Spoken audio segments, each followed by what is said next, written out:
Okay, mayong hapon ng Merlo. So, about sa prutas diri, dili kira kay daghan di paresaw na nga murag namami naman ron. Sao na daghan kay ito kay mga lansunis o kuan daghan tong mga durian sa una nga mga bunga o lansunis. Pero karon na dili ra kay daghan. Natay rambutan diri. Palit ni Darlene.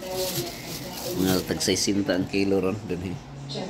Sa nga ay durian. Nga ay durian. Mga di pa kayo kuan pa. Mahal ang durian gihapon diri kay kuan kanang mga tag 80 yata o 100 pa.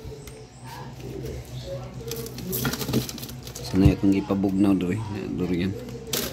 Na namang kuan diri nong kanang si tawag anak kanang dako diri nga factory or bodega. May bodega diri nga nag receive sa mga durian export padulong sa China. Mga nga karon siguro consistent ang presyo sa durian, dili sa mo barato kay daghan kayong kung diri ka na mo kuha direct sa China. So maura ni nato ang prutas diri. Mahal pa gid ang prutas ron diri karon.